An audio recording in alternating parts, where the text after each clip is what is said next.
ECET-MATHS, if m and n are positive integers, if m and n are positive integers and a equal to n into I, then a power m equal to n power m into I, where I is a unit matrix.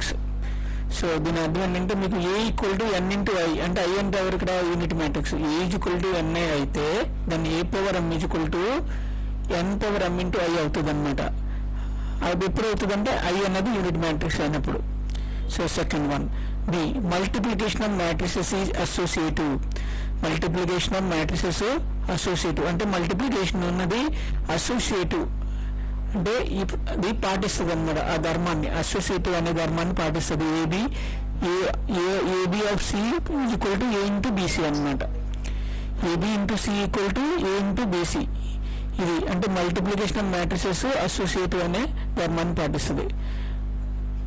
Next third one, multiplication of matrices distributive అంటే ఇది multiplication of matrices distributive అనే ధర్మాన్ని కూడా పాటిస్తుంది. అంటే మీరు B plus C ముందు multiply చేసి ఏతో మల్టిప్లై చేస్తే A into B plus C is equal to A B plus A C. So A plus B into C is equal to A C plus B C. Fourth one, if A B is zero, it does not necessarily imply that neither A nor B is a null matrix. అంటే దీని అర్థం ఏంటంటే AB సున్నా అయిందనుకోండి, అంటే ఏ product of AB సున్నా అయితే అందులో ఏదో ఒక మ్యాట్రిక్స్ నల్ మ్యాట్రిక్స్ అవ్వాల్సిన అవసరం లేదు. అలా నల్ మ్యాట్రిక్స్ అవ్వకపోయినా కూడా కొన్ని సందర్భాల్లో ఏబి సున్నా అవుతుంది అని చెప్తున్నాను అనమాట.